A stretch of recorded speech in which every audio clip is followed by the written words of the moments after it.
To formally start the event, let us all direct our attention to our screen for the prayer to be followed by the singing of the national anthem.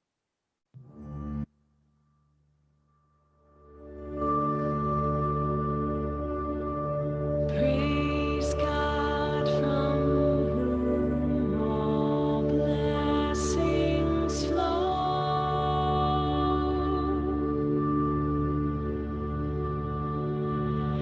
Praise Him, all creatures here below.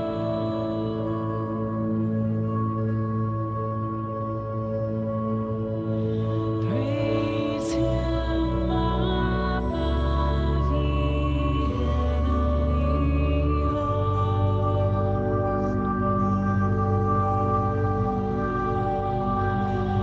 Praise Father, Son, and Holy Ghost.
All right, ladies and gentlemen, we are live and alive. Good morning to everyone and welcome to Pag-IBIG at Pagsulong, Understanding and Appreciation Relationships and Self-Love. I am Mirus Ponon, one of the National Youth Commission's youth coaches. And I am Joey Loristo, also a youth coach from the NYC. And we are your hosts for this morning, welcoming you everyone, to this online session. It's so nice to meet each and every one of you. We would like to greet all of our NYC youth coaches, to our guests, to our resource persons for today, NYC officials, and of course, all our participants here via Zoom and via Facebook Live. So, with that said, we shall do an attendance check. We shall do it. So, if you are from a partner organization, message your name and the organization that you represent. We have 36 organizations that are in partnership with us today. If hindi naman, it's okay. We still value you. So please message your name and location. Okay, as we could see, no, we have various participants coming from the different parts of the country. So we have there 40 participants from BU, UNESCO. Wow. Shout out naman sa mga BU, Bicol University UNESCO. Hello, Sheena. Yes, so nice to meet you. Okay, we also have from Basilan Province, I Connect Youth Network, Mo Ashraf Abubakar. Hi, Mo. From MSU Scholars Society from Marawi, Marion Cruz. Good morning. Okay, and we have a total of right now 83 participants now from all over the country. Okay, so before we start and to have a smooth flow of our activity, Coach Mirus will share with us some webinar etiquettes for today's event. Coach Mirus? Yes, tama yan, Coach Joey. I believe all of us have Because of the pandemic, we learned how to use Zoom. But for today, we want to use Zoom on a very effective level. Go lang, ipagpatuloy nyo lang yung pag-comments nyo. Just keep on commenting, represent your respective organizations and hometowns. But now, we will be discussing a few house rules. We only have 5, okay? So I hope that you listen. Number 1, let's turn off our microphones. It's very basic. For us to have an effective program, we have to turn off our microphones para flowing lang ang ating program for today. Number 2, we can turn on your video. Yes, you have the option to turn on your video. We want to see your beautiful faces. It's the season of love, and it's our job to also love you. Number 3 is to actively participate. For us to maximize today's session is to be very active. Yes, Bibo ka, go. You have that. You can have that freedom. Number 4, let us fill out the survey form at the end of the session. Why do we need to fill out the survey form? Because your certificates will be given to those who only successfully accomplishes the survey form. Okay? Again, turn on your video, let's actively participate, turn off your camera, fill out the survey form so that your certificates will be given. All right? So yeah, that's only 5 simple rules for today's session. Coach Thank Joey? you, Coach Mirus. And now, to officially begin our program, may we have a message from Miss Imari Cristia Pascua, the Events and Programs Committee Head of the NYC Mental Health Youth Hub, for the welcoming remarks. Coach Imari?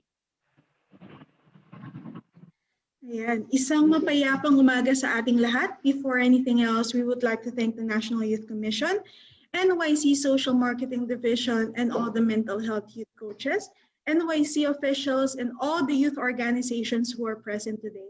And especially to all our participants here on Facebook and on Zoom. Welcome to PAG-IBIG at PAGSULONG, Understanding and Appreciation of Relationships and Self-Love. We are very excited for today's session that will tackle the power of relationships and community and cultivating the importance of self-love. So when I was finishing the program for this event, I was reminded of my past. My mental health illness constantly lied to me. I wasn't worthy of love. I wasn't worthy of receiving love from friends, from family, from someone, and even from myself. And I thought that I was an isolated case. But I was wrong. I met people who became my people who loves me so much. And it took me a long time before I saw it and get to where I am today. And that was our goal in creating this webinar.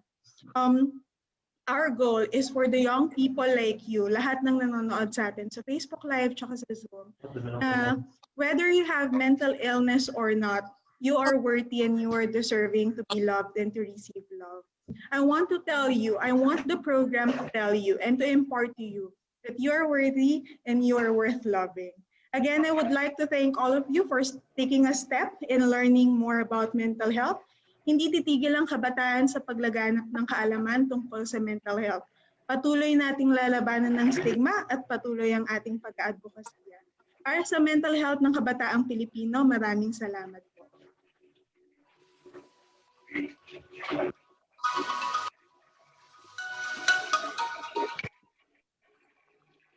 Grabe, Coach Joey. Napakaganda ng message. So thank you so much, Coach Imari, for that very, very warm welcome.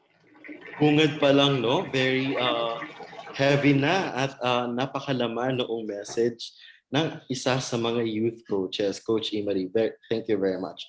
I know that we're very excited to talk about love, relationship, and feelings. Lalo na, ano nga ba yung celebration natin bukas? If you know participants, kindly send us a message sa chat box. At sino ba rito yung may mga date na for tomorrow? Sino naman yung mga nagpaplano na mag-celebrate with the family and friends? Or sino naman yung maiiwan lang sa bahay at nanamnamin yung mahabang weekend?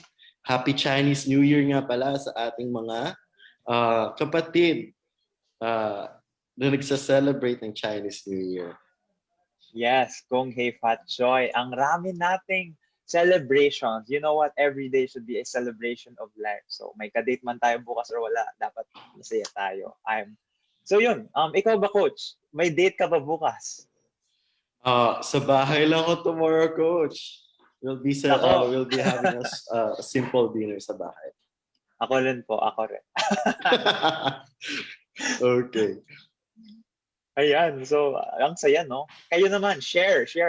May date ba kayo bukas? Anong balak niyo bukas? You know, it's Valentine's Day. But still, Sabi lalo ni, na nasa, sabi ni ano? Carl Navarro, sana all my ka-date. So Nako, Carl. I think, may mga participants tayo dyan na wala pa. Who knows, Carl? You will be able to meet your Baka special nandito na. someone. Ayan.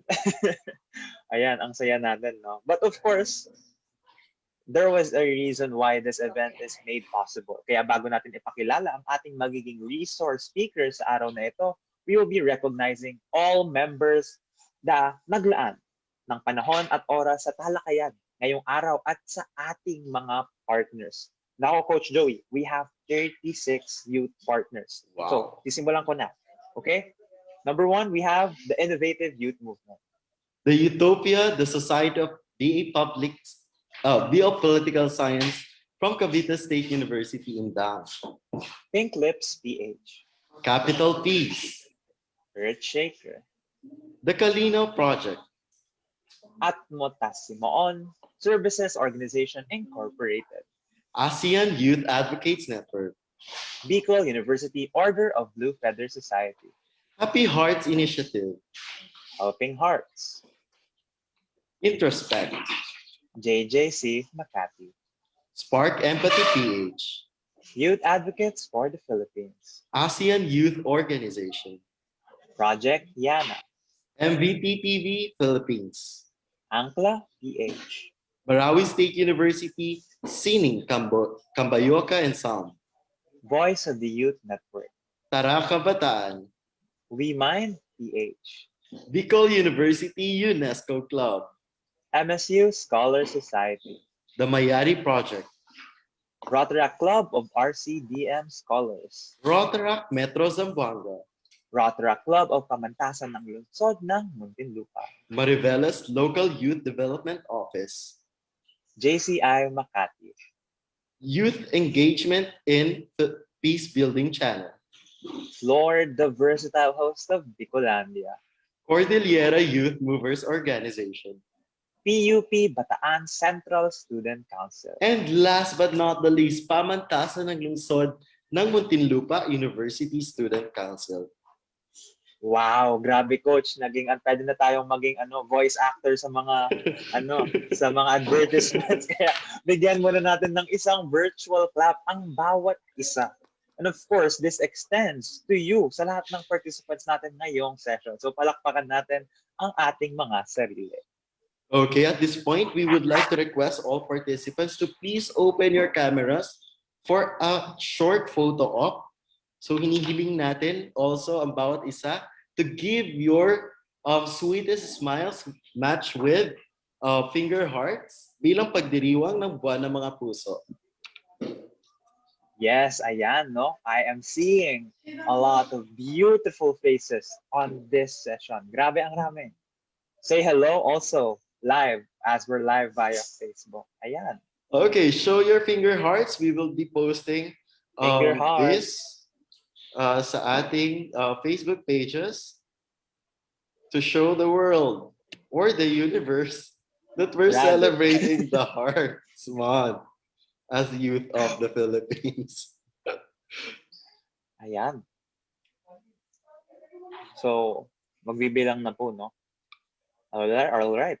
3, 2, 1, smile. Next Okay, page. another batch. Just keep on smiling, everyone. Ayan, another batch. Ayan, pagpatuloy niyo lang yan.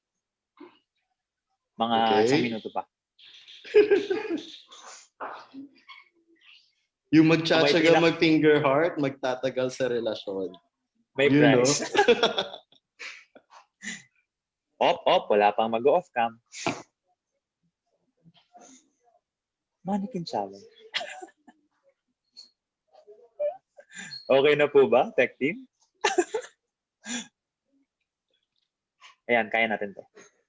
Okay, okay na raw. Okay. Thank you very much everyone for your active participation in that. Yes, indeed. Nakakatuwa. It's so nice to see your beautiful faces. You can stay to turn on your cameras so for us to see you throughout this session, to see your fellow participants as well.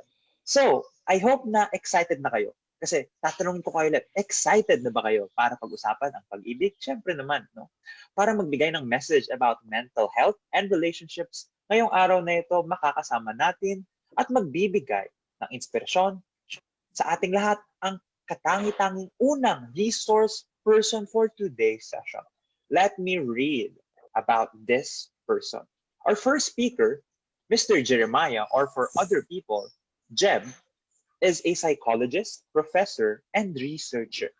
At this moment, he is the chairperson of the psychology department of the Cebu Doctors University. Aside from this, he does psychotherapy and other psychology-related consultations. In his spare time, he plays the guitar, the ukulele, plays online games, and reads sci-fi books. A fun fact about him, he is particularly fond of of coffee, not just in the morning, but also in the afternoon and the evening. Wow. Ladies and gentlemen, sabay-sabay po nating bigyan ng virtual clap si Mr. Jeremiah Edward A. Bohol. Sir Jeb, good morning. Thank you so much, Miros, and it's an honor to be here, everyone. I am personally delighted and very thrilled to have this opportunity to meet many young people from across the country because mental health is a topic that is often ignored or really not that highly valued. But now, this is an opportunity to really understand mental health in the context of relationships. As a psychologist myself, I'm happy to share information to you and hopefully make a huge impact in your daily life. But of course, change doesn't happen overnight. Change happens gradually as we nurture it, as we cultivate it, which is similar to relationships. So let me share my slide, by the way,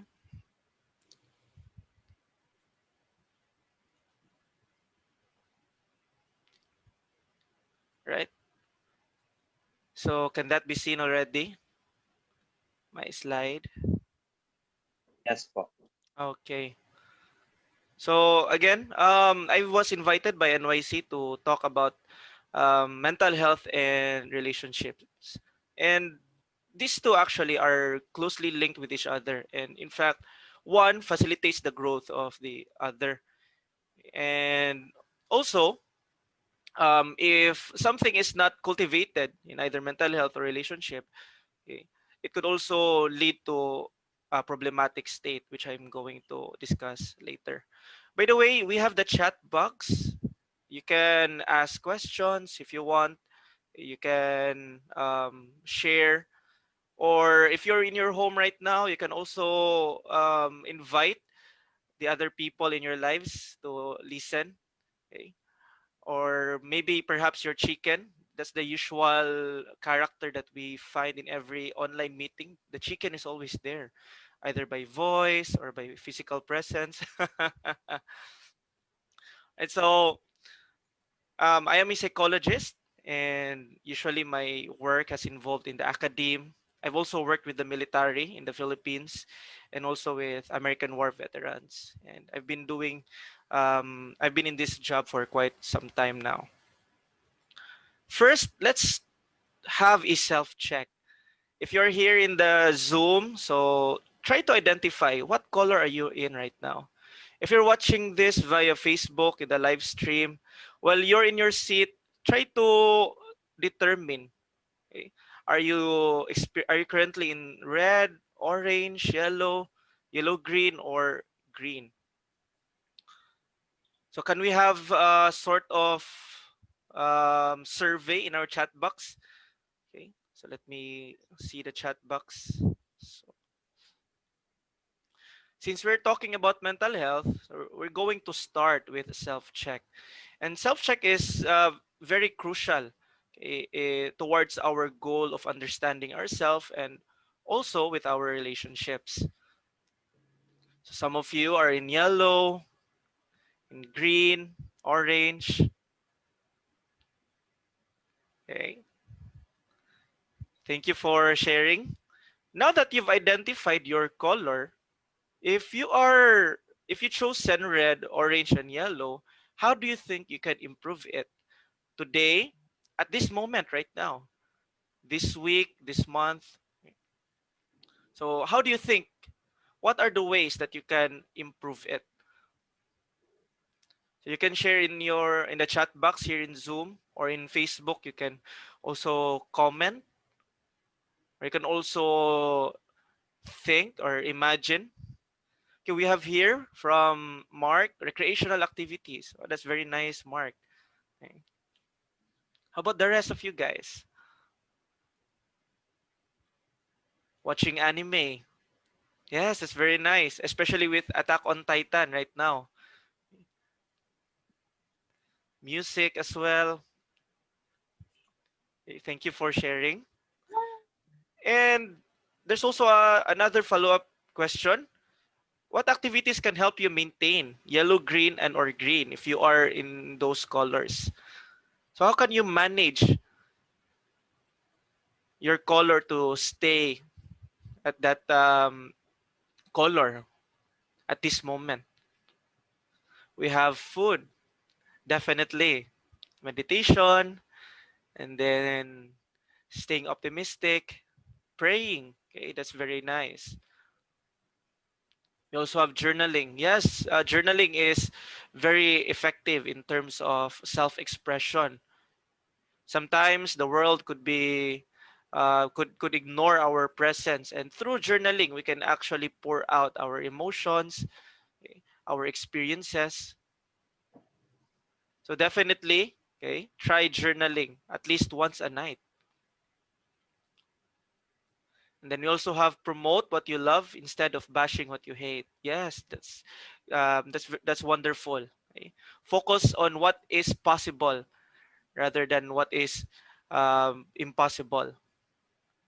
Then dancing, it's nice. The use of body, and then loving yourself. Oh, that's very nice. Okay, so since we are in the day before Valentine's Day, so definitely self-love could also help us um, maintain our color in this color scale.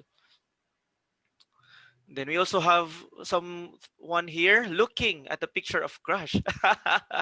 That's very nice. Okay, but I hope you just stick with just looking. Then the positive impact of every situation. Yes, definitely. I think that is growth already. Okay. Thank you for sharing, everyone. So through the sharing that everyone contributed here, so I hope we could also learn Mhm. from others how to manage our situation, how to manage our colors in this color scale.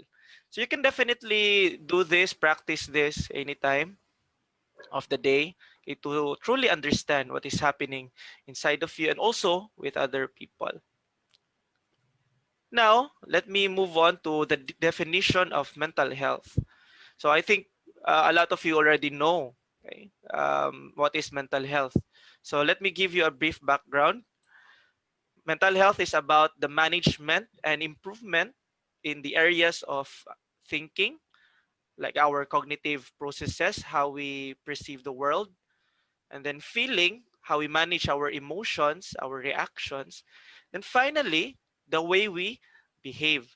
So that is what we mean about mental health. So it could be positive, it could also be negative, because sometimes we could be overwhelmed by the stresses of our environment and also with other people. And then mental health is also our capacity to cope from personal challenges, because challenges is truly a part of people's existence. So we can never avoid challenges. Okay? At the moment that we were born until we become adults, we constantly face challenges. So it depends on us how to respond to these challenges, whether to use it as a material so that we can become a better person, or use it to drag us down. So we have that power inside of us. And then relationships. How does psychology treat relationships? So relationships could be defined as our connection with other people. And this connection, it could actually be a simple familiarity with anyone into having this intimate association with someone. So this could be our family, our friends, and also romantic partner. So that is what we mean by relationships. Now, the important question that we need to address is, how does mental health and relationships work? And that is, in fact, the title of this um, talk. So, how do they connect with each other? And as we review studies and researches, the connection actually is in this manner. Mental health can facilitate our relationships, and relationships in turn could also facilitate our mental health. So one cannot survive without the other, because humans, we are inherently social animals. We need each other to survive and even to thrive. So it's almost impossible to live in isolation. Although there have been a handful of people that attempted that, but the bottom line is that we need we need each other, because that is how we are biologically made, and that is also how it could determine our mental wellness. And in fact, in investigating mental health and relationships, there are certain studies that have found this um, the benefits, okay, of good relationships and good mental health. So for instance, in a study by Phone et al., they found that strong sense of community with neighbors actually lead to mental wellness. So if you have this sense of connection with your neighbors, you're able to socialize, to talk with them freely. You're you're also able to find support with them. It could be financially. It could also be about just simple interaction. So that could also help reinforce our mental wellness. Another study is that, unfortunately, if people have negative childhood experiences, for instance, being neglected by their parents, being isolated, or even abused, it actually strongly affects social behavior by adulthood. It means that that violence and other problematic type of behaviors are prevalent because of these negative childhood experiences. Okay, so that's the crucial impact of childhood, okay, into the lives of almost every people. But of course, you still have the choice to whether, being affected by your childhood experiences, you want to grow out of it. We also have that capacity as human beings to choose the right choices, to choose the right path for ourselves.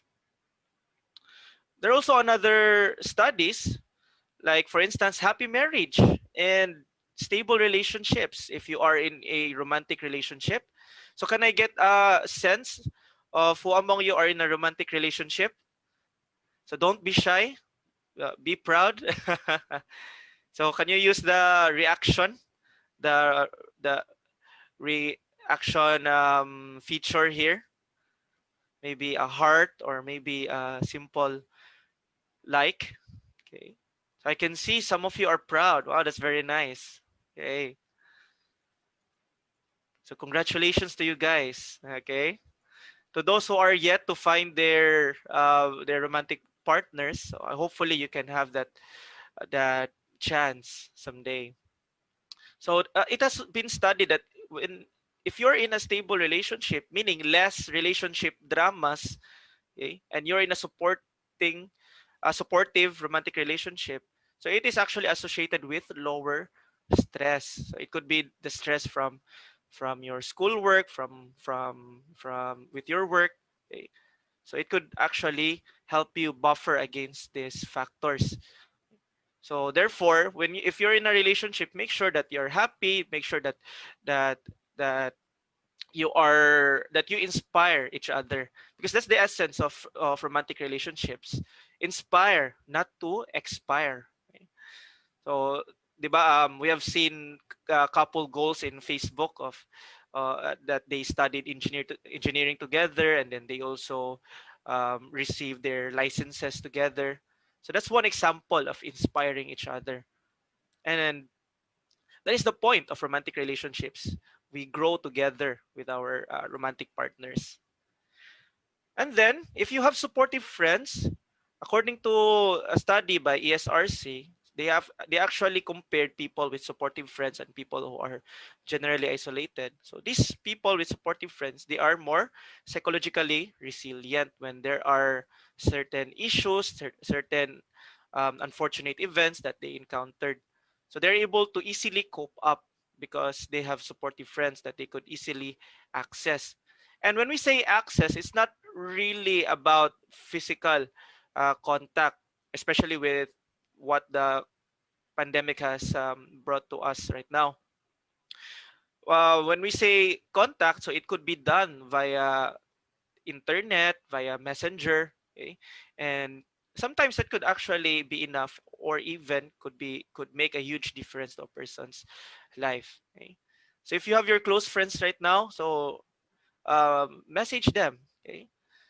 Ask them how they are doing right now, okay? Or if you're with your family, so also inquire, okay, what they are doing at this moment.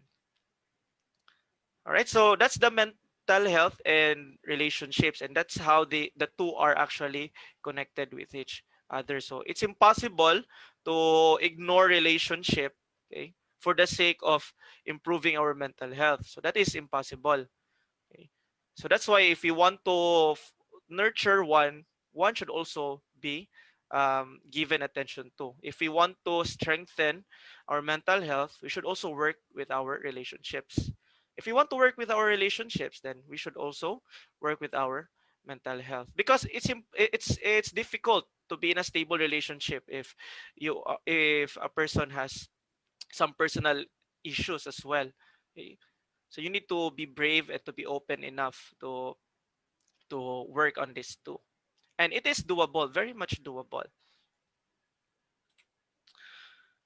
And in this portion of my talk, I want to share to you what are the practical ways that you can actually start doing at this moment. So I'm telling you at this moment, because let's not wait for this afternoon or for tomorrow or for next week. Change should be something that we decide to do every moment of our waking life. Okay, so that is how we can start with change. And to introduce to you what are the practical ways that you can adapt, okay, in our daily lives. So I want to share to you the concept or the theory of William Glasser. It's called the choice theory or reality therapy. And interestingly, he proposed the two types of habits that people have. First, we have the controlling habits. Controlling habits are negative ways of forming relationships. This is our tendency to manipulate, to to to wish that people follow everything that we want. Okay, and that's impossible actually to do, because we are individuals. Okay? We are the same, yet we can be different. So controlling habits is something that we should be avoiding. Under controlling habits, okay, maybe some of us have been doing so. I've been doing this as well, okay, when I was younger, right? And it should really be we should really find this determination, okay, to change it, right? So let me read the different controlling habits. We have our ability to blame, okay, our tendency to criticize, to complain, to nag, and also rewarding to control. Okay? That's prevalent in most societies. Diba? So we can only ask favor of someone if we give money to them, if we give something in exchange. Diba? But love is beyond just reciprocal exchange. So it's our ability to love someone more than we can actually love ourselves. So that's too cheesy, no? But uh, that could be love, and a lot of people already achieve that. And if they achieve that, we could also definitely achieve that. Then we also have threatening, and then finally punishing. So these are some negative tendencies that we need to be avoiding. So what are the healthier options instead of this controlling habit? So let me share this to you. First, we have listening. The ratio of our ears and our mouth, so it's 2:1. Therefore, we should give more attention in our ability to listen than to speak. And also, we have that tendency that we listen in order to reply because we want to say something witty, something that can take the person off their feet when we reply. So let's try to reduce that and focus more on listening to people. Second is supporting. So instead of criticizing, we should support their decisions, we should support their experiences. Third is to encourage people. The world right now, it's very scary, it's full of uncertainties. But by encouraging each other, by encouraging our fellow human beings, so we can actually do that and start connecting with others. We can also do negotiating, okay, in terms of as a replacement of rewarding, threatening, and nagging. We can do negotiating, and it has been widely used in psychology, especially in dealing with children. So for example, in the context of children, if the children want if the child wants to wear this particular shirt but it's not good, maybe. Okay. So you can negotiate that instead of wearing this shirt, maybe these shoes, okay, or maybe a different type of reinforcement that you can give to the child. Or when you're in a romantic relationship, so you can negotiate that instead of chocolates, you can give them a sack of rice. And I think that will be very um, that will be nicer, no, to have a sack of rice than chocolates or flowers. That's actually also a form of negotiating. So you're not threatening the person to comply to your wishes. You're actually also compromising. Okay? And the aim of negotiating is to have a win-win scenario. Okay? So no one loses anything.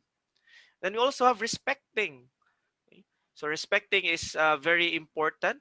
Okay, when people want to cherish their own time, we should respect that if they want to be heard. Okay, so we should practice how to respect others, and we should start it with ourselves, before others could also, so that others could also follow our example. And then accepting. So sometimes a lot of things can frustrate us. Okay. So for instance, if you have agreed with your romantic partner to have a date on February 14, but February 14 has been historically um, a hectic schedule in Filipino societies. So you can accept the fact that you cannot perfectly enjoy Valentines in the 14th. So maybe you can also negotiate on the 15th, or even in the 12th. That's very much possible. Or even in Grab now, money. But my experience money with Grab, it takes too long and it becomes expensive. So it's not practical. Even the flowers, diba? From 200 pesos, okay? It shuts up into 2,000 pesos. Okay? So instead of flowers, you can exchange it with other other forms. Okay? And then finally is to trust. So this is one of the easiest to say but difficult to practice. But we can slowly, okay, adapt this into our life to trust people, okay, trust others, trust our family, our friends, our romantic partners. Okay? Because at the end of the day, we are actually individuals. We can never control, we can never subject anyone into our own grasp. So it's impossible.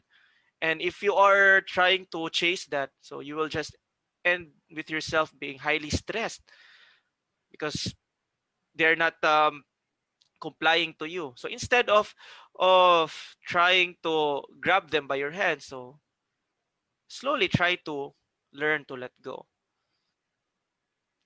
So that's the trusting part. So again, for the connecting habits, let's slowly integrate this into our lives. So first, our ability to focus on listening to people, especially with what's happening with the pandemic right now. So we should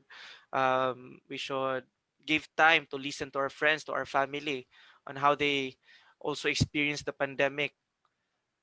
Then second is to support others, encourage, and then next is to negotiate as well, and then respect. Next is to accept, and finally is to become trusting. Here are some additional resources that you can actually find in YouTube to know more about the impact of relationships, like Dr. Maxine Ruddock here. And then if you want to nurture your ability to connect with other people, you can also go to this page in YouTube by Juan Davila. These are wonderful talks, and they offer practical ways for us to work on with our relationships. Then finally, as final thoughts before I end my engagement this morning, I want to leave to you this wonderful um, quote by Carl Rogers. He's one of the founders of humanistic psychology. And humanistic psychology, by the way, is a field in psychology where we appreciate, okay, the individuality of humans and the capacity of humans to actually grow. So let me read it for everyone. People are just as wonderful as sunsets if you let them be. When I look at a sunset, I don't find myself saying, soften the orange a bit on the right hand corner. I don't try to control a sunset. I watch with awe as it unfolds. As we continue with our relationships, whether it is our family, our friends, or our romantic partner, let's allow ourselves to let go of these controlling habits and try to see people as they are. Try to immerse ourselves in our lives, enjoy their presence. So that is how we can facilitate both our mental health and relationships. So that's the end of my talk. I hope that you stay safe and you also stay sane. Thank you so much for this wonderful opportunity.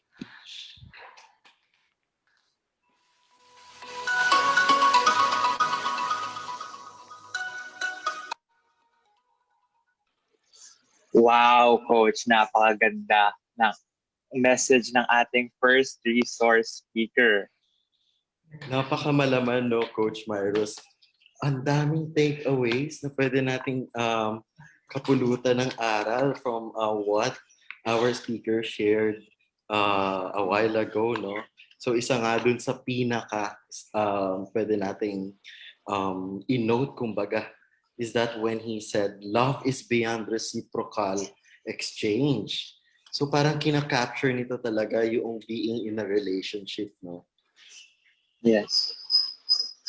Grabe, Coach. Alam mo, I'm honestly speechless kasi bawat word na sinasabi ni Sir Jev ay talagang inspiring. And I believe our participants have been inspired as well. So, siguro, let's take this opportunity for our participants to actually share their sharings via the comment section, whether you are watching live via Zoom or from Facebook Live. So we have here from Tirso Gomez Jr. to see people as they are, but keep on suggesting them to become better persons. Wow, ang ganda nga. That's a environment where all of us will grow into the best individuals that we can be. Ayan. Totoo, tama naman, no? And then, i-add natin dyan yung sinabi din ng ating speaker kanina that the aim of being in a relationship is to be in a win-win situation, no? Hindi pwedeng isa lang yung nagwawagi, yung masaya, kundi dapat dalawa kayo, no? Totoo. Okay, ang daming very thankful na participants natin doon sa ating speaker. No? Thank you very much, Sir Jeremiah. Sabi nga, um, sabi nga ni Binor Talal, Kapun Kra, Sir Jeremiah. So yun. Ngayon, now that we were able to talk about being in a relationship and mental health, at this point, let us listen to an equally competent resource speaker for us to know the importance of cultivating self-love and self-care and self-awareness. Okay, so let me introduce our speaker. He is a Bachelor of Science in Pharmacy, graduate of the Lyceum of the Philippines University, and a volunteer for various organizations like the Asian Development Bank, and a brand ambassador and fundraiser for various NGOs like the United Nations Commission Commissioner for Refugees and SOS Children's Village. While advocating for the Sustainable Development Goals, specifically on SDG, which is on good health and well-being, he was also awarded as one of the Safe Space Heroes by the Global Peace Foundation during the Global Youth Summit in 2020. And currently, he is serving as a co-founder and director for the Happy Hearts Initiative, a mental health coalition. Co-founder rin po siya ng Introspect, a mental health initiative that focuses on social media depression. He is also working as a program coordinator for Cristiano Islam Peace Library Incorporated, or CRIS, and uh, Extremely Together Philippines Pananghiusa. Let us all welcome, everyone, Mr. Kier Aventurado. Sir. Hi, good morning everyone. Again, I am Kierno. Thank you very much for having me today. Hindi ko alam kung bakit binigay sa akin tong topic ito. Hindi ko alam if alam nilang single ako or kahit ano man. Pero ayan, I will bring you today mental health and self-love. And I will be presenting to you, wait lang, let me present my PowerPoint. I will be presenting to you self-awareness equals self-care, ways we can take care of ourselves as we navigate life. No, ayan. So let me start with this quotation. Ayan, staying healthy in mind and body is essential, especially in this current state of the world. Taking good care of ourselves no, can really help us from simply getting through. Hindi lang tayo we're not just simply living day by day. We are thriving. We can go from getting through to thriving and growing during these unusual times. No, I will be sharing to you steps on how we can achieve self-love. Ayan, we have 3 steps on how we can actually achieve self-love. Pero let me share to you muna no, kung ano nga ba yung mga steps na yon na kailangan natin makuha bago natin talagang ma-achieve, bago natin ma-realize and ma-appreciate yung sarili natin. Ayan. So, before I share to you no kung yung first step natin which is self-awareness, let me share to you muna um a story no before I while I'm preparing this presentation, let me tell you a story no. As I was preparing my presentation, I pulled out my usual information about taking care of ourselves, our body, our mind, and spirit. I look at my information on how we should take 3 deep breaths muna before we do something. Before we should get enough sleep para naman ma-energize, makabigyan natin yung sarili natin ng time to recover, exercising, eating right, and drinking enough water. Then I thought about my own struggle on taking care of myself. My own struggle about self-care. It isn't so much that I don't know how to do it, on how to do self-care, on what are the steps of self-care. It is more on, I was getting caught up in my own to-do list. Yung iniisip ko anong susunod kong gagawin. Doing one after another, getting to the point na it brings me more anxiety kaysa comfort. Parang it gives me stress, lalo ako nai-stress sa self-care na ginagawa ko, sa self-care routine ko. The times that I'm most successful at self-care is when I'm taking time to build in self-awareness, when I take time to notice how I'm feeling, paying attention to my body, and not just what comes next, what to do next. I have found self-care has to start with having the self-awareness that we need to take care of ourselves. That is why we need to understand the importance of self-care and self-awareness and how one is important in achieving another, and how it is important to be fully able to appreciate yourself.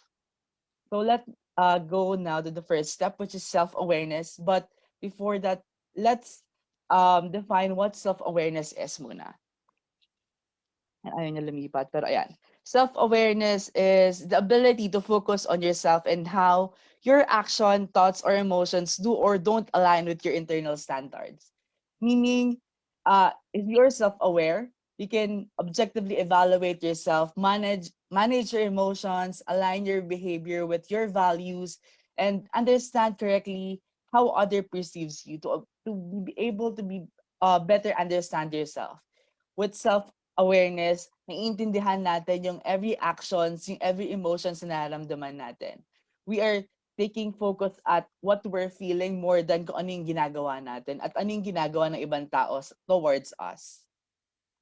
And if you ask me, no, kung bakit nga ba natin kailangan maging self-aware, it is because it is our ability to monitor our own emotion and reactions. Self-awareness allows us to know your strengths, our weaknesses, yung mga triggers natin, yung mga motivators natin, and it let us know yung mga other characteristics natin na hindi natin talaga alam if we don't take focus on ourselves. We don't take look dun sa mga ginagawa natin and we don't focus on ourselves. Being self-aware means that you take a deeper look at your feelings, why you feel certain ways, and how your feeling can turn into actions. It means knowing yourself to be able to do better job of taking care of yourself. Meaning, um, we should be self-aware to be able to do a better job at taking care of ourselves. We should know ourselves para mabigyan natin yung tamang pangangalaga sa katawan natin, sa sarili natin. So I will give you 3 ways on how you can better understand yourself. So ito yung mga ways kung paano natin ma-assess at makikilala talaga yung sarili natin. First step that I can share with you is assess your self-talk. The first step in self-awareness is to listen to yourself. What's going on in your mind? Is it a series of negative thoughts that make you feel pretty happy in the morning, or are you always looking on the bright side? Are you always looking on the positive note, so silver lining ng mga bagay-bagay? What you can do to better understand yourself is take a couple of minutes every day, no? Sit on silent, somewhere na tahimik na ikaw lang mag-isa, na you can hear your own voice inside your head, no? And listen to the tone of your inner voice.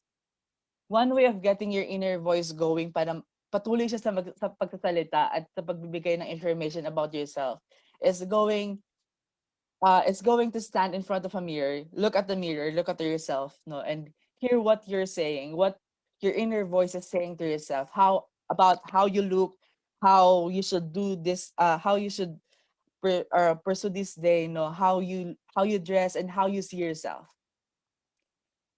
By doing this, it may even help if you write it down para mababalik-balikan nyo kung ano nga ba yung iniisip mo about yourself on this day. Para meron kang journal to look at, to compare yung progress mo each day. Sa ganitong araw, I really see myself on a negative note, but on the other days, you can see that because you're in a good mood, you can see yourself on a brighter side, on a brighter note, on a silver lining. Next is uh next is use your senses. Your senses can provide you with huge insights into your own and others' feelings, no? And situations in general, but these senses are often viewed through the filter of self-talk. Yung self-talk pa rin natin, nakaka-distract pa rin siya sa paggamit natin ng senses. Because, for example, a frown doesn't always mean that someone is angry, but your senses tells otherwise, di ba? Or even a groan or groan doesn't necessarily mean that the person you're talking to is bored with you, but your senses, your inner voice tells otherwise, di ba? What I'm saying is that the next time you feel someone is judging you or has made you feel about feel bad about yourself, no, take a step back, take a deep breath, write down why you think this happened. Ask yourself, could I have interpreted what was said or done to me differently? You might find your interpretation was clouded by your own negative thoughts. You yourself are clouding your being objective about what's happening around you. Next and last one is tune into your feelings, understand your feelings. Then can this can be very hard no, for someone who doesn't like to think about their feelings too deeply. Ayan, may mga nagtatanong why I should prioritize self-love or love someone. You should they're saying no na you cannot give what you don't have. So you should be able to take care of yourself kasi on on a longer scale on a longer scale no mauubos at mauubos ka lang to the point na wala ka nang mabibigay na love to others. It will only be hurt. You will only be hurting the someone that you love no. Masasaktan na masasaktan mo lang siya if you do not love yourself, if naubusan ka na ng pagmamahal sa sarili mo. Yun, going back to the topic, no, the last thing that you can do to be self-aware is to tune in your feelings. Your feelings are spontaneous and emotional responses to the things you experience. Like your senses, they give you good information kung ano yung nararamdaman ng ibang tao at ano yung nararamdaman mo pabalik. No, if you choose to tune in into them, you might find good things that you can learn about yourself. Na kung ano yung mga triggers mo, ano yung mga nagmo-motivate sa'yo. Like for example, um, you might feel a warm feeling in your face when you're embarrassed. You might feel butterflies in your tummy when you're nervous, or you might clench your teeth while you're angry, di ba? Yun yung mga triggers, yung mga red flags na pwede natin tignan no, to know what we are really feeling para maging accurate tayo sa tingin natin kung ano ba talaga yung nararamdaman natin. Being aware, be aware of physical signs that might indicate how you're feeling. By knowing your feelings, you can get a better insight into what you like, what makes you uncomfortable, and what makes you happy or angry. By knowing this, you can better understand yung self-process mo, yung emotional process mo, how you process things, no? Yes, it is very hard to understand yourself when you're in situation where you're angry or jealous.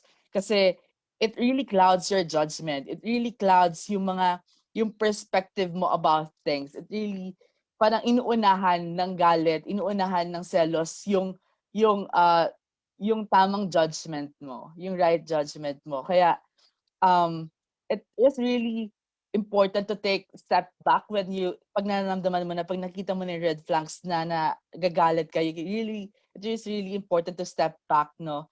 And really take three deep breath and really take control of your emotion, take control of yourself. You can make use of these steps, no? So you can better grasp yourself, you can have a better grasp and understanding about yourself, no? And be able to do a better job at taking care of yourself. Now, on to the next step, which is self-care. Now, we will go into why we should do self-care. But first, let's define muna, ano nga ba yung self-care? Alam ko napiyawan na ni Sir kanina kung ano nga ba yung self-care about sa relationship, but we will still define self-care. Self-care is an activity that we actively choose to do to take care of our physical, mental, and emotional well-being. Meaning, it is really anything that we deliberately do or iniiwasan natin gawin, refrain from doing with our own well-being in mind. It means giving ourselves the same grace, compassion, and care that we give to others. It means giving ourselves the time and effort that we give to others. Pero bakit nga ba natin kailangan mag-self-care? Bakit nga na ba natin kailangan i-practice yung self-care? Our well-being is important no matter what, anong circumstances ng mundo ngayon. Self-care help us to manage stress and better and allows us to be more productive. Taking care of ourselves help us keep going even ganito yung nangyayari sa mundo natin. It helps us um, thrive. It helps us go uh, through difficult times. Self-care helps us to manage our stress and relieve our stress, our anxieties, and our depression. So I'll be sharing to you areas where we can practice self-care kasi maraming areas, hindi lang siya basta take enough sleep, hindi lang siya basta drink your water, hindi lang siya basta take a deep breath when you're feeling something. There are certain areas where we can practice self-care. There are actually 5 areas where can we practice self-care. Ayan, ito yung 5 areas na yan. Um, we have mental. Here we can we will be tending onto your mind by practicing mindfulness and learning continuously. Sa emotion naman natin, staying in touch or fully engaged with our emotions, knowing our emotions and understanding our emotions. Next is physical, tending to your physical body by keeping it healthy, making ourselves healthy and well prepared for the next day, for the battle, for the next day. And next is we have social. Lastly, we have social. Staying connected with your family and friends. Staying connected with everyone para we can be socially healthy then. But before that, let me remind you lang, let me remind everyone that self-care and self-care practices can look different, very different for everyone. For some, it can mean staying still, but for some, it can mean being active. It can be active socially, like volunteering. It can mean active by doing workouts and such.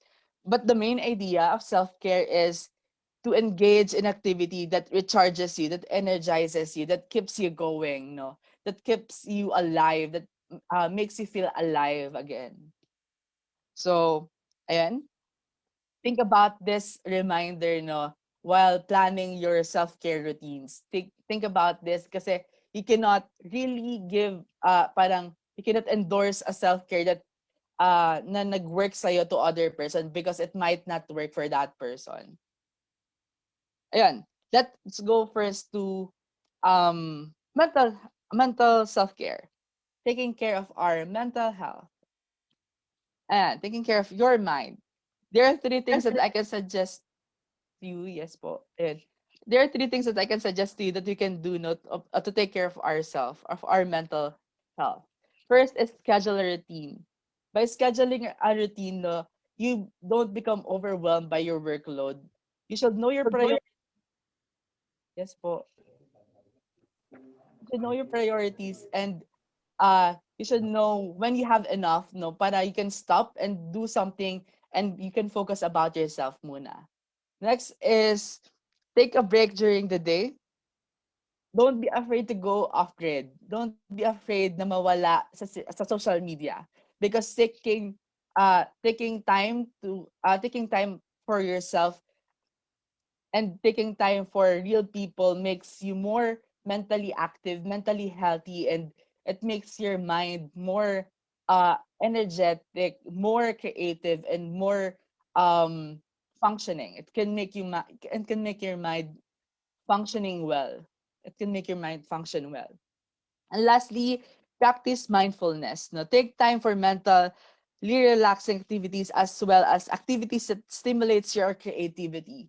Don't let yourself be burned out and make sure you have enjoyed your day. No, hindi lang puro trabaho, hindi lang puro school works lang yung ginagawa mo during the day. Make sure that you take time for yourself, taking time, enjoying your life, and enjoying your day. Then on to the next area, no.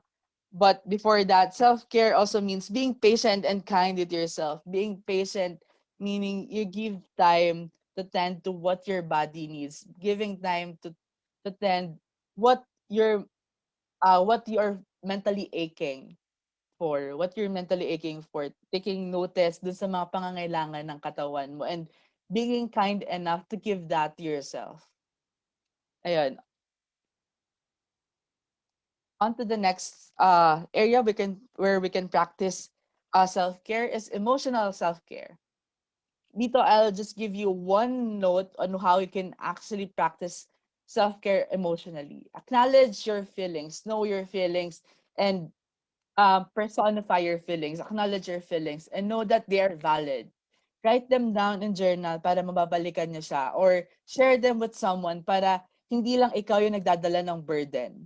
Practice gratitude. Think at least 3 things that you're thankful every day so you can think of things that you're grateful and not be consumed dun sa negativity na nangyari for that day. Para hindi ka kainin ng negativity na nangyari for that day or ng negativity for the last days na na nararamdaman mo. Think of things that you are thankful for, you have gratitude for. Para you can see silver linings even um though sobrang dami ng negativities na dinadala mo. I'm not saying na you should not acknowledge yung negativities na yun. What I'm saying is that you should acknowledge yung mga magandang nangyari para ma-balance out yung negativity na nararamdaman mo. Next area we can practice self-care is physical self-care. Ito na yung mga basic stuff na get enough sleep so you can give yourself a chance to recover for tomorrow's battle. Eating well and eating healthy so you make sure your body receive the nutrients it needs to function well for the next day. Lastly, exercise regularly. I'm not saying na dapat kayo magbuhat ng barbell or go to gym. What I'm saying is that you should take use of your body, move from one place to another, from time to time pa na naman we can still be active even the time during these times of quarantine, no. Ito basic stuff lang to that you can do to be physically active, physically healthy, and physically well functioning. Ayan, next is and last area that you can take self-care is social self-care. What I can only suggest to everyone in this area, no, sa area ng social self-care, is that you should maintain connections with other people. Reach out to someone every day, call or message a family member if hindi nyo sila kasama, or to your friends just to check in. So you can nurture and deepen your relationship with important people in your lives. And it is very important, lalo na this quarantine period, para we cannot, para hindi natin maramdaman na we're alone. So we can not feel na we can feel that we have someone nakasama natin for this journey, for this battle, no. It is very important na meron kang people to look out for you. But alam mo may people na looking out for you kasi these people will give you strength, will give you energy to thrive another day. Ayon.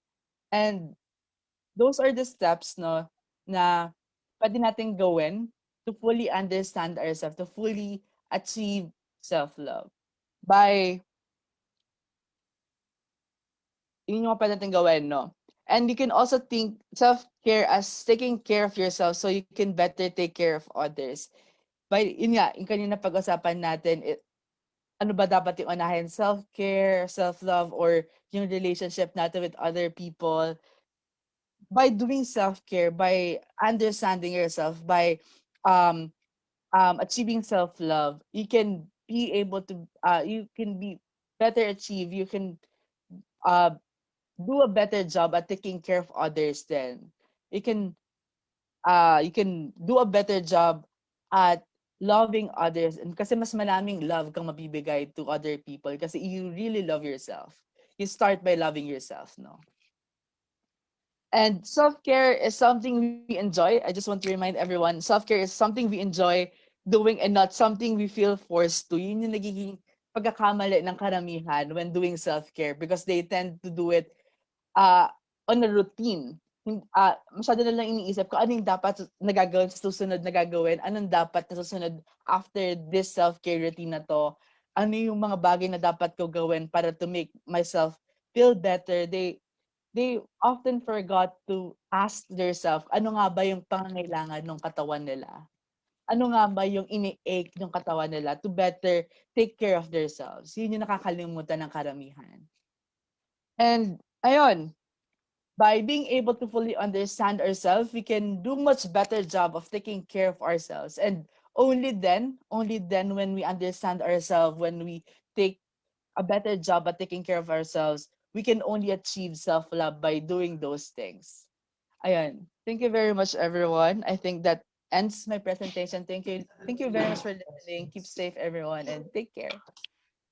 Thank you very much to our speaker, Sir Kier Aventurado.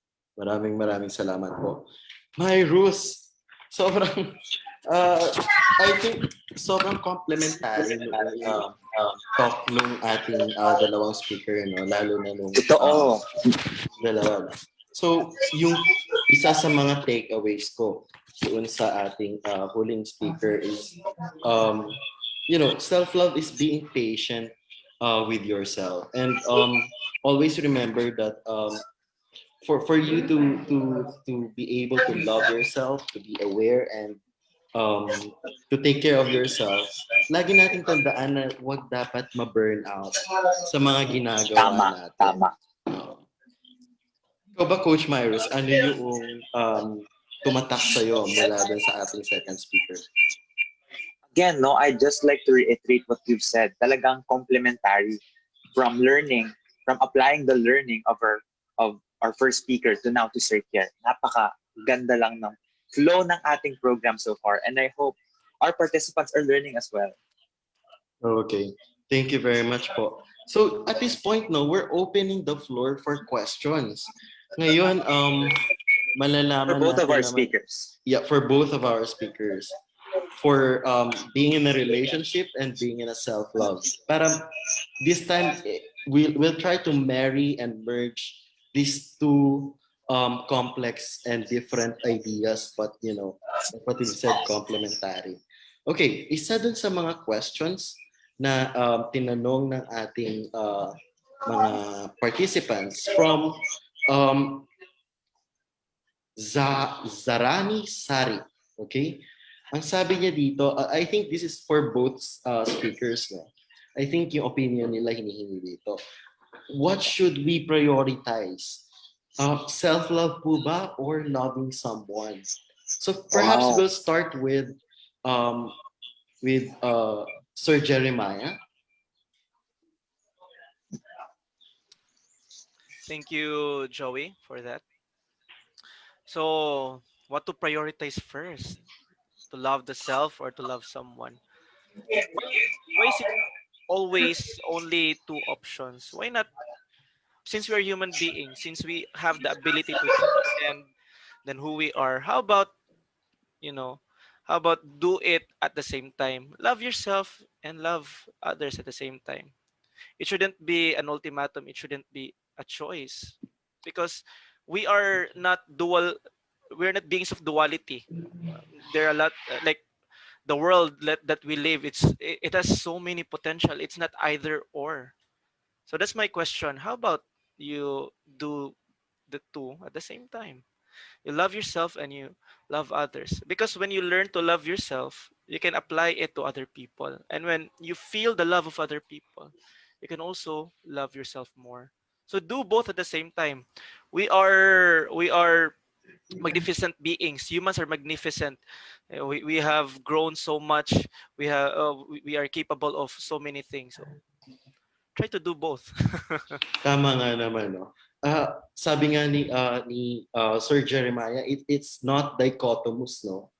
So pwede siyang pagsabayan. How about Sir Kier?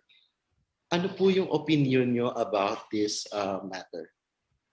As a single person, as a person who's single, I think it is always important to take care of yourself first before engaging with a relationship. Kasi, like I said kanina, it might end up hurting your partner when you don't have enough love to give and you don't have enough love for the both of you. Kasi minsan, lalo na for a person who has mental health challenges, no? Minsan, you do things out of nowhere. You do things out of kasi hindi mo na kaya. And it is very important na you parang you stack love so you can give enough love for others then. So it is very important to prioritize yourself. I'm not saying nandito siya pwede pagsabayan. We can do both together, but make sure na you're prioritizing yourself more than your relationship with your relationship with your relationship, I mean, with your loved one. Kasi once you prioritize yourself, even in the healthcare setting, no, when we're doing first aid, it is it is a known rule that when you're doing a first aid, you should take care of yourself first before yung mga nasa areas of na pupuntahan nyo. Kasi by doing so, you can save more people. You can save more people when you're safe when you're safe in those situations. So I think you should really take care of yourself first uh before tending to your relationship. Sir Kier, just a follow-up question, no? What if you're having a hard time knowing yourself, loving yourself, and then would it possible that you can know yourself better or malaman, makilala mo yung sarili mo ng mas malalim through other person? Yes, yes, that happens, no? Kasi in this journey naman, I'm not saying na you should do it alone. You should do it on yourself. In this journey in knowing better yourself, it is really important, no, na you have people beside you or around you that can help you better understand yung sarili mo. And so it is really a group effort within your family, effort with important people in your life to better really understand kung sino ka nga ba, ano ka nga ba, at ano yung mga nararamdaman, ba't ganito yung nararamdaman mo. Yun. Thank you very much po. So yun, no? Ang komplikadong magmahal. Whether it's self-love and being in a relationship. Well, you can make it simple than complicated. Okay, okay. It's our choice Wow. actually. If you want things to be complicated, it will be complicated. But if you want something simple, if you choose your relationships to be simple, and it will be simple. So we have that choice in us. We have that ability to make the choices for ourselves. Sige, si Coach Mirus naman magtatanong ng isa sa mga questions mula sa ating participants.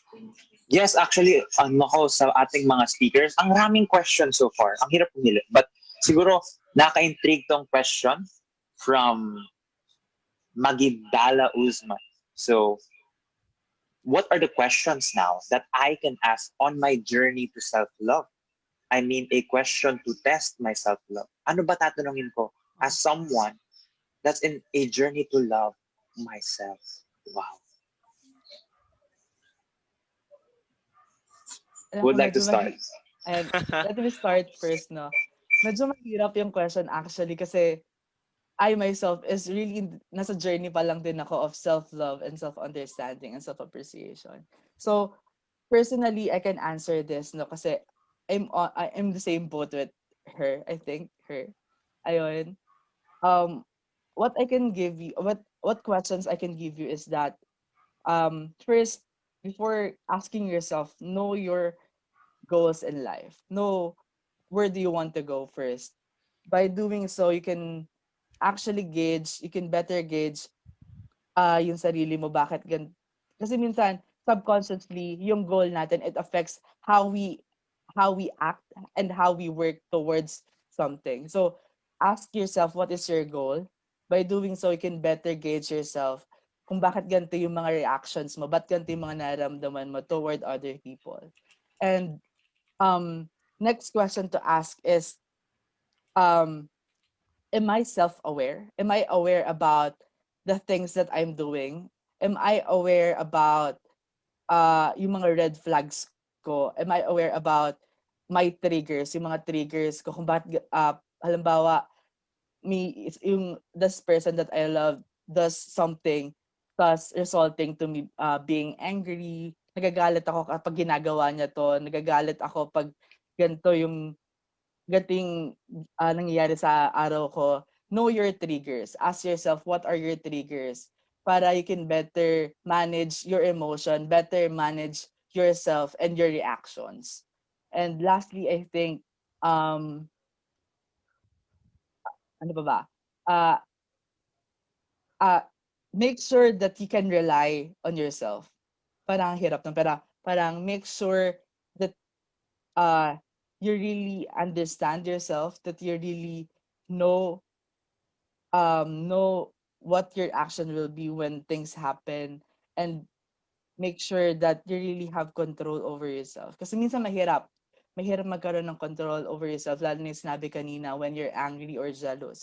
But by practicing self-awareness and self-care, by knowing your triggers, you can really um, somehow manage your reaction towards an event, towards someone then.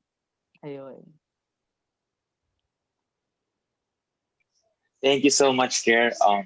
Grabe. I love how our participants are responding right now. Okay, sige. Siguro para kay ano no, kay Sir Kier. Sir, since our second speaker talked about no triggers, what if nasa relationship ka and then it has come to a point that um yung katuwang mo na yung nagiging trigger mo? Not necessarily a depressive trigger, but a trigger on nape-pressure ka or nagkakaroon ka ng ibang pakiramdam, not necessarily depression. So how do you deal with that? Mali yata yung tinanong niyo kasi I'm not in a relationship. But Okay, kidding si aside, Sir, so sige, joke si lang, Sir, ano joke po, si lang, Sir Jeremiah po pala yun. joke Si lang. Sir Kidding Jeremiah. aside, Yeah, kidding I was actually aside, thinking of that. All right. di ba po mahirap?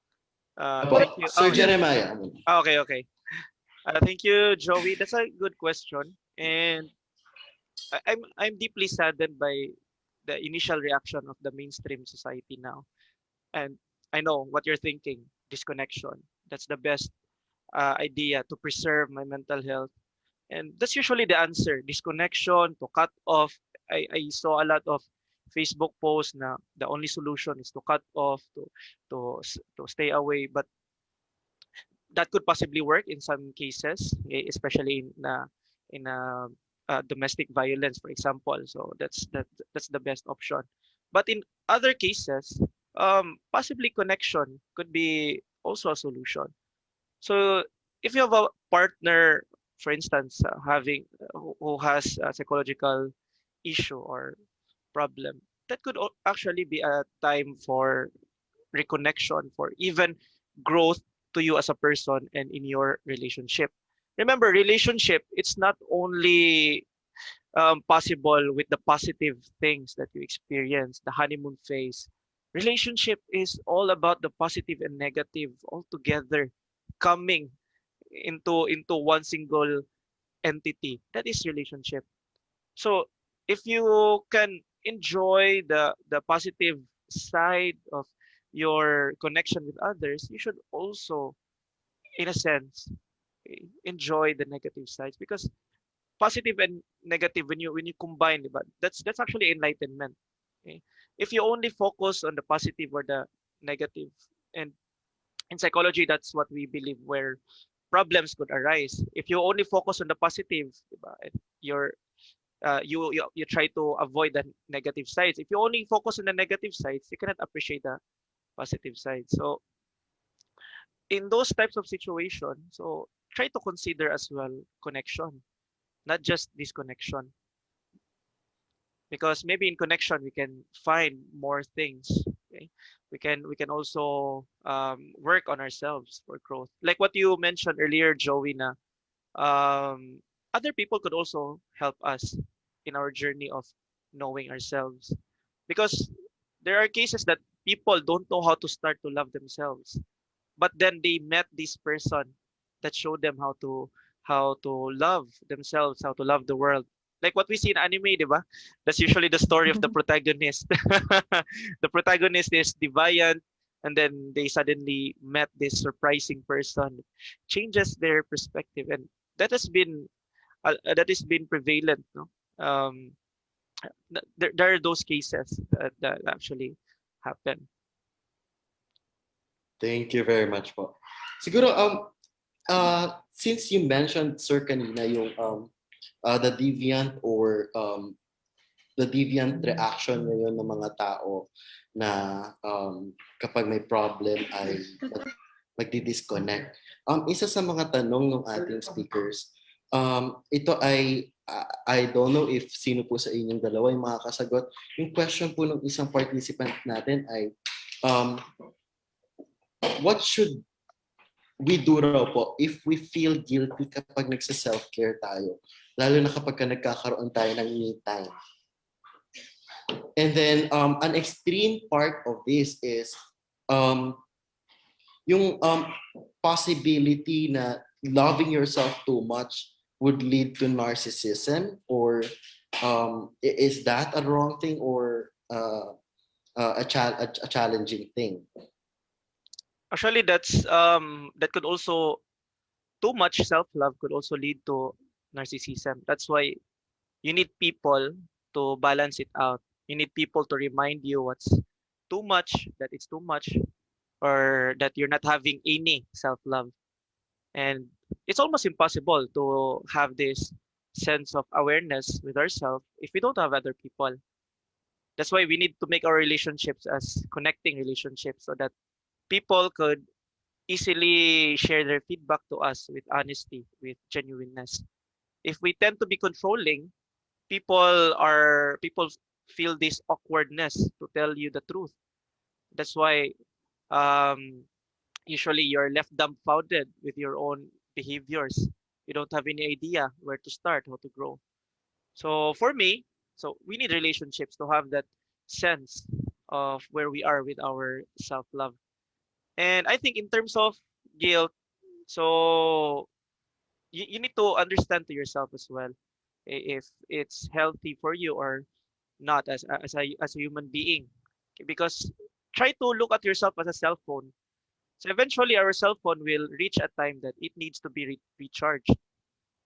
Diba? Not all our cell phones can work for all eternity. Eventually they need a recharge, or they need to be replaced. Okay? So that could also apply to us as human beings. Once in a while, we need a good recharge. And there's nothing to be guilty about a good recharge. Okay, try to think of yourself as accumulating the sufficient amount of battery power for you to continue. Because if you don't continue, eventually you'll, just like a smartphone, so you'll shut down. So you can we can understand ourselves like that analogy.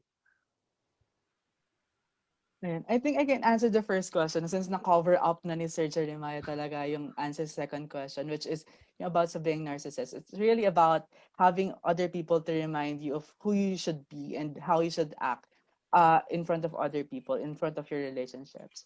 But to the first question, pag nagigilty tayo when we're taking time for ourselves, no, maybe it's because mali yung timing natin sa pagbibigay ng me time. Meaning, minsan, out of nowhere mag-me time tayo kasi pagod na tayo, right? But what I can suggest to you is know your priorities and make a schedule to where yung me time mo kung saan siya nakatapat. Halimbawa, after an hour of doing work, when you finish things, you can take a me time. Make sure you have accomplished something before you take a me time. Before you take rest, make sure you have accomplished something. It might be menial, it might be as small as writing something or starting to write something, or it can be you've done a full page of paper. It can be as menial as starting to write after some time that you've taken yourself to work about that. Know kung hanggang saan lang, hindi ba for this job, no, for this task, I will be taking after an hour, I'll be taking 5 to 10 minutes of break, that para hindi ka maging conscious do sa pag alis mo do sa trabaho because you have accomplished something. Ayun. Thank you very much. Coach Myrus, ano kaya yung iba pang gustong itanong natin? Grabe, Participants. naglag ako ng napakatagal, no? Grabe. Naghanap ako ng date. The joke lang. Anyways, I think we have Time for one last question. And this is really a great question. It's on acknowledgement from Muhammad Nabel. How can I acknowledge what I feel effectively? I mean, sometimes whenever I try to acknowledge what I feel, there is always something. So I think that's something that both of our speakers may like to answer for our last question. Okay, maybe I can start. Okay, for in terms of that, maybe you can connect with other people because maybe you're not seeing what they're capable of seeing. So try to reach out to other people, ask them about this, okay? And of course, be open. Sometimes we tend to be biased, okay, and only prefer things that are pleasant to our ears. So try to be open as well if you truly want to know, okay, that that type of topic in yourself. So connect with others, try to ask them, inquire them, okay, what they're able to see that maybe that you're missing in yourself, and also be genuine, okay, with that, because it is through authenticity that we can actually also start in our personal growth. Try to connect with others, your family, your closest friend. That's why usually friends who are honest, who are straightforward, they are the most useful type of people because they tell you without filters what's truly happening. Okay? Some people could accept that as a personal attack, but it's not necessarily a personal attack. It is actually a room for growth. So yes, that is how learning is. Learning is not only about the flowery, the cotton candy or world. So sometimes again, it's the combination of the positive and the negatives. So that's for me. So try to ask people that matters in your life about it. I agree, no. I agree with what Mr. Jeremiah said.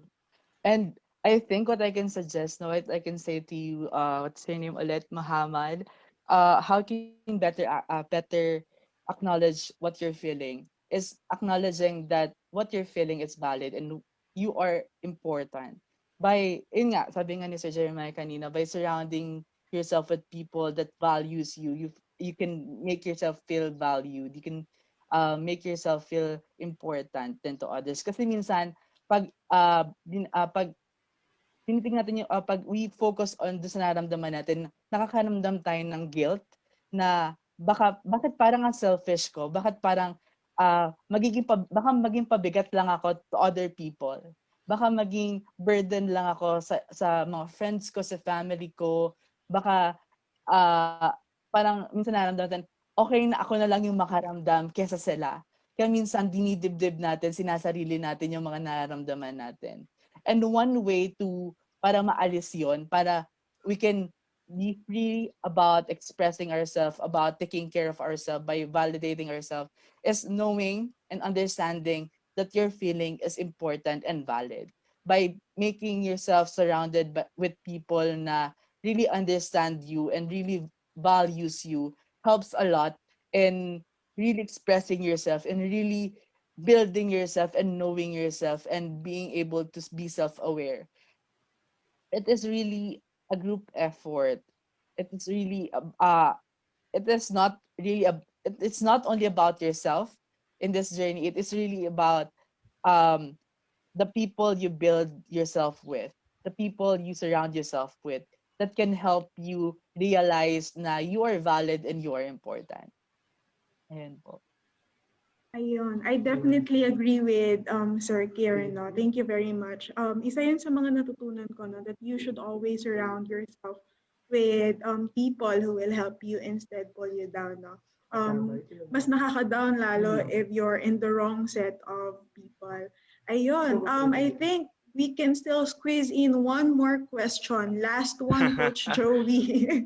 We have so many Go for it. questions from the participants. Ayun. Sige po, Coach? ito. Is One it about question love ito, life? That's yes, what I one usually question get. ito, in between being single and between being in a relationship. Isa sa mga tanong ng ating participants.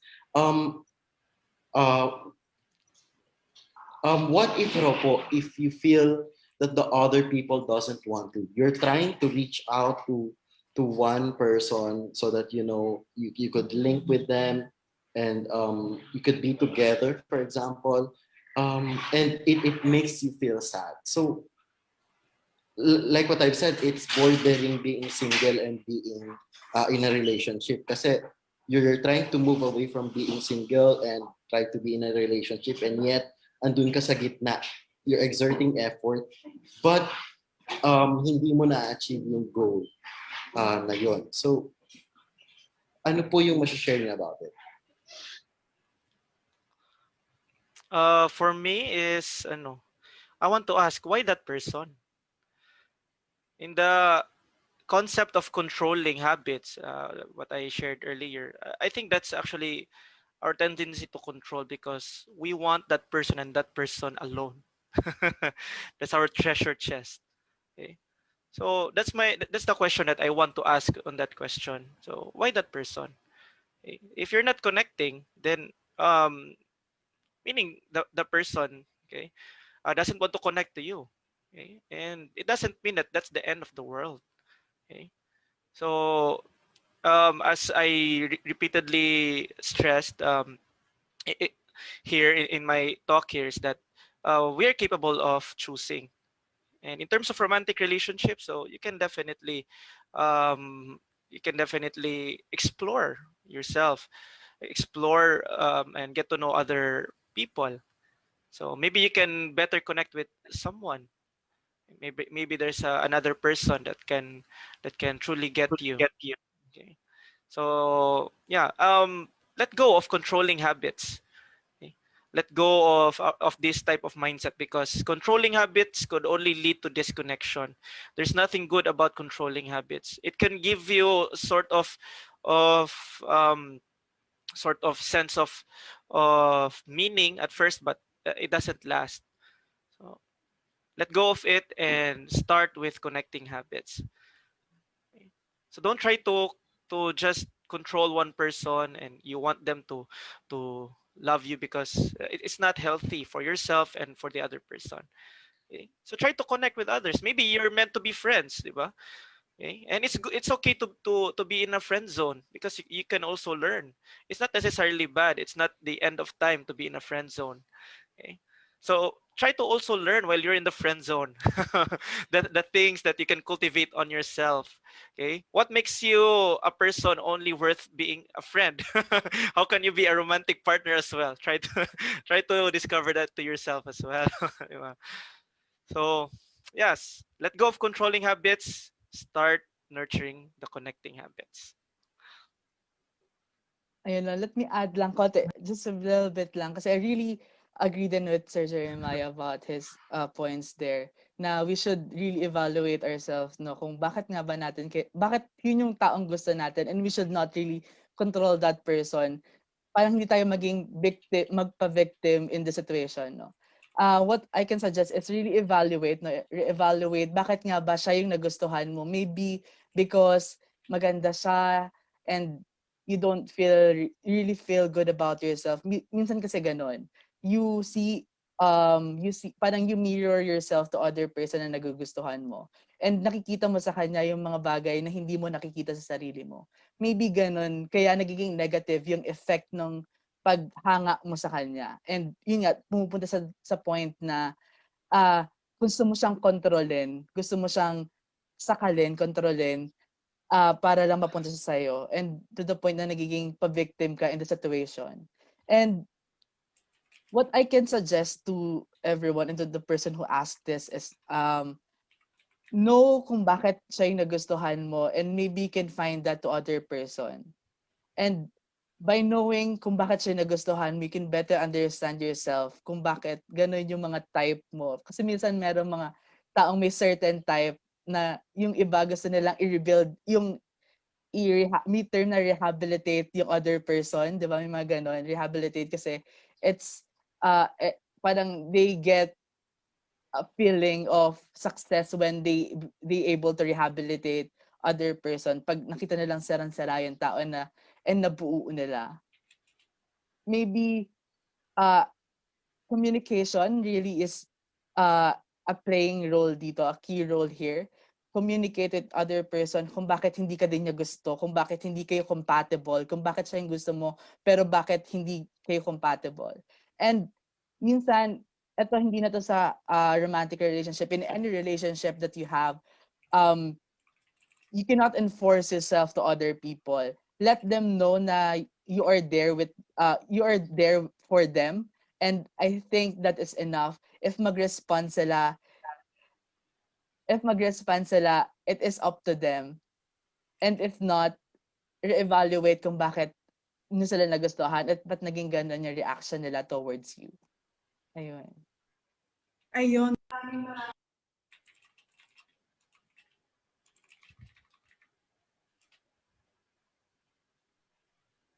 Nakamute ko yata, Miss Emery.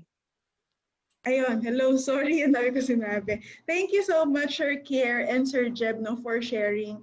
Tama yung mga sinabi nyo. 5 years ago nga, pinagsisiksikan ko yung sarili ko sa maling tao.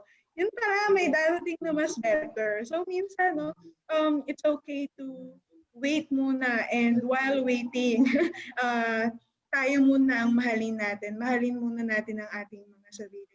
Ikaw, Coach Joey, what are your sharing? Actually, I've been there. I've been to those stages eh. Hindi na tayo pabata eh. So, pinagdaanan natin yung stage na from single to reaching out to being in a relationship to having failed relationship and trying again. And there's nothing wrong with, sabi nga ni Sir kanina dun sa tanong na pwede po ba kapag nag-cheat daw yung isang tao tapos maging sila ulit, sabi ni Sir Jeremiah, pwede naman if you try to reconnect again. And similarly, whether it's a failed relationship or not, pwede ka pa rin sumubok. It may be sa same person or sa ibang tao. So yun, no, ang dami pa nating tanong actually. Don't worry sa ating participants, we have noted all your questions. We will ask this to our speakers, and then we will post the answers to our Facebook page. So do not forget to like our page and follow para maging updated tayo at masagot yung mga tanong natin ito. Okay? At this point, we would like to, of course, read our certificate of appreciation to our very competent and very knowledgeable resource speakers. Let me read the content. Office of the President of the Philippines National Youth Commission presents this certificate of appreciation to our speaker in recognition of sharing their invaluable and significant insights as resource speaker to PAG-IBIG at PAGSULONG understanding and appreciation of relationships and self-love, given this 13th day of February 2020 in Manila, Philippines. Signed, Commissioner Lawrence Diestro, Commissioner representing Luzon and Chairperson of the Committee on Health, and signed Chairperson Ryan Enriquez, CEO and Chairperson of the NYC. Sir, maraming salamat po, Sir Kier and Sir Jeremiah. Ayan, maraming salamat po ulit sa ating mga speakers. Ang dami naming natutunan, no guys? Kayo ba? Comment nga kayo dyan, chat kayo if oo or hindi, kung madami kayo natutunan, kasi ako sobrang dami, no? Ang dami kong natutunan about mental health and relationship, and madami din ako natutunan about mental health and self-love, self-awareness, and self-care. Ayan. Sabi ng mga participants natin, madami, ang dami po. I hope, no, na, ayun, I hope na yung mga natutunan natin this day, mag-retain siya sa atin. Actually, Coach Imari, yung iba dito, sa totoo lang, alam na ng mga participants natin. And they just they just need reminding, no? Parang it's at the back of our heads, and kailangan talagang ungkatin lang ulit at i-remind or ipukpok sa bawat isa. So at this point, kung gusto pa ninyo, the goal of the National Youth Mental Health Youth Hub is to actually facilitate this dialogue between the youths of the Philippines. So nandito ngayon, in our past webinars, we have introduced the program. Ngayon naman po, i-introduce natin yung coaches ng aming program na pwede niyong makausap from this moment up to maging successful yung inyong yung coaching na gusto nating i-target, no? So please focus your attentions to our screen for a short video.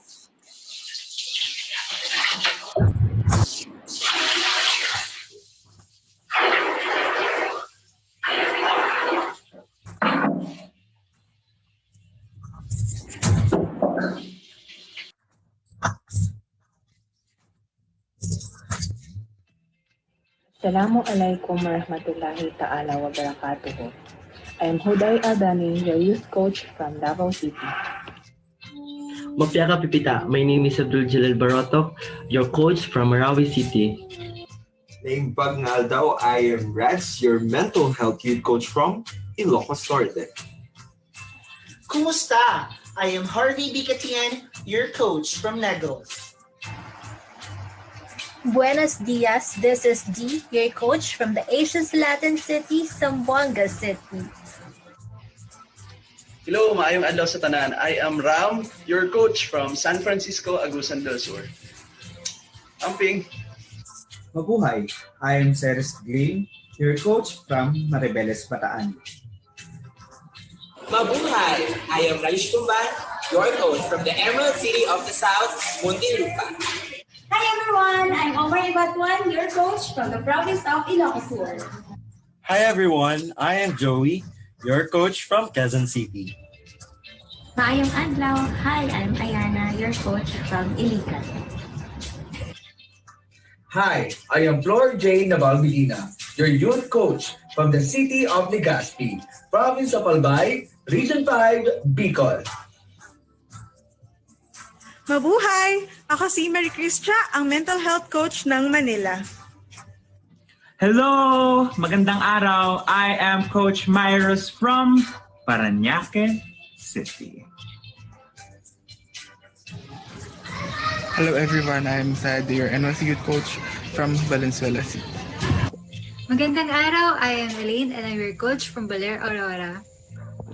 Hello everyone, Med ni Aga sa Tanan. I'm Coach Crystal from Antique, but currently residing here in Pasay City. Hello, magandang umaga sa'yo. Ako si Rainier Tacito from Malvar, Batangas.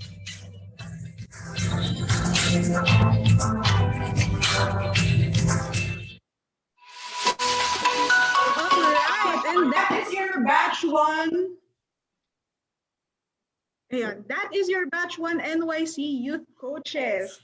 May we request the National Youth Commission coaches to open their cameras? Ayan, pakita naman natin ang mga ganda at gwapong mukha ng mga youth coaches natin from all over the Philippines. Ayan. Ayan, so yung mga naka-on ang video, sila ang youth coaches na pwede ninyong i-book. When we say book, pwede ninyong schedule yung coaching session starting tomorrow or today at pag-usapan natin yung mga gusto nyong itanong, gusto nyong ipa-guide para sa ikauunlad ng bawat isa. Okay, so bilang huling paalala naman sa ating mga participants, regardless kung happily na relationship tayo or self-loving by choice, may isang pag-ibig pa na gusto naming ipaabot at i-share sa lahat. And I think this is one of the most selfless kind of loving, ang pag-ibig sa ating bayan. Tama, Coach Joey. So wag po natin kakalimutan, malapit na mag-end ang voting registration. Don't forget na every vote counts. So punta na kayo sa pinakamalapit nyong registration centers. Huwag kakalimutan, magparehistro na tayo. Gamitin natin ang kapangyarihan ng kabataan sa darating na 2022. So makilahok tayo at makialam, pumunta nga sa pinakamalapit na COMELEC offices or subukang magparehistro online at irehistro.comelec.gov.ph/CEF1 or maaari ring bisitahin yung website ng COMELEC at comelec.gov.ph para sa mga kakailanganing requirements upang maging botante sa nalalapit na 2022 elections. Again, maraming salamat po sa ating mga NYC officials, resource persons at sa mga kabataan na dumalo ngayon. Ang ating pong certificate of participation ay ibibigay mamaya once na-fill out po natin ang ating evaluation links. Forms, ayan, na-isend na ngayon ng ating coaches sa ating mga chat sa Facebook at sa Zoom. Ayun. Fill upan na lang po ng complete details and isasend namin ng certificate sa inyo. Okay, only participants who will be able to answer our evaluation form and fill out those Google forms will be given or will be emailed with their certificate of participation. Okay, lastly, this webinar will not be successful without the support of our partner organizations na alam nating magiging kabahagi pa ng NYC Mental Health Youth Hub sa mga susunod pang events katulad ng mga naka-upline at naka-linya nating events for the month of June, the months of April and May. Okay, so let's start with Innovative Youth Movement. Utopia, the Society of Gay Political Science from Cavite State University in Dam. Pink Lips PH. Capital Peace. Earthshaker. Nakalinawan Project. Almota Simon Services Organization Incorporated. ASEAN Youth Advocates Network. Bicol University Order of the Blue Feather Society. Happy Hearts Initiative. Helping Heart. Introspect. JJC Makati. Spark Empathy PH. Youth Advocates for the Philippines. ASEAN Youth Organization. Project Yana. MVTTV Philippines. Angkla PH. Marawi State University Sining Cambayoca Ensemble. Voice of the Youth Network. Tara Kabataan. We Might PH. Bicol University UNESCO Club. MSU Scholar Society. The Mayari Movement.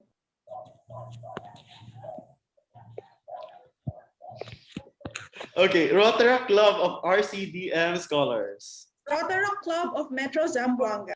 Rotaract Club of Pamantasan ng Lungsod ng Muntinlupa. JCI Makati.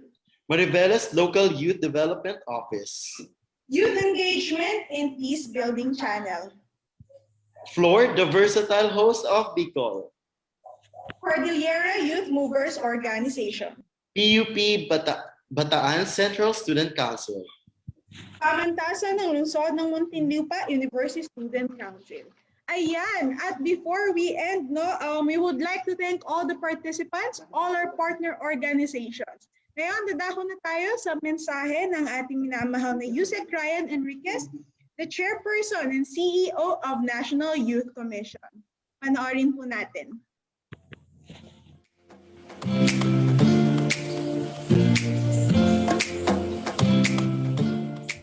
Maligayang araw sa lahat. Nakakataba naman ng puso ang title ng webinar na ito, Pagsulong at Pag-IBIG. Special shout-out sa mga taga-Social Marketing Division na abala sa pagpapatupad ng mga proyektong makabuluhan at naglalayong mapaunlad ang kalagayan ng bawat kabataang Pilipino. Bago ang lahat, kong hei patchoy sa mga Chinese na nakasama natin. Hangad ko maging masagana nawa ang pagpasok ng 2021 sa lahat. Naniniwala ako na nagkaroon ng positibong epekto ang mga bagay na tinalakay nyo ngayong araw. Sa kabila ng mga kinakaharap na hamon tulad sa pandemya, anti-COVID vaccine, presyo at supply ng pagkain, mga kalamidad at mga karamdaman, kapayapaan at iba pa. Mahalagang patuloy tayong makbang pasulong Iwaksi muna ang anumang hindi makakatulong sa pagunlad ng kaisipan, pangangatawan at espiritual na pangangailangan. Sa literal na usapan, may malaking ambag ang pag-ibig sa kaunlaran. Higit sa lahat, ang pag-ibig sa Diyos, sa mga magulang, sa pamilya at sa bayan. Kapag nawalay ang isa sa mga yan, lalo na ang pag-ibig, ay walang saysay ang lahat ng pagsisikap at papupunyagi.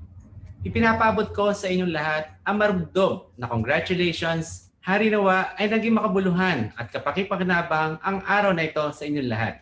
Ito po ang inyong lingkod, Ryan Enriquez, na kasama nyo nagpupunyagi sa matagumpay na webinar na ito, Pagsulong at Pag-ibig. Mabuhay ang kabataang Pilipino. Maraming salamat po. Maraming salamat po. On behalf of Coach Mirus, I am Coach Joey. And I am Coach Emery, your coaches and your moderators for today. Na nag-iiwan ng kasabihan na mag-iingat po tayong lahat. Maraming salamat! Happy Valentines! Bye everyone! Congratulations!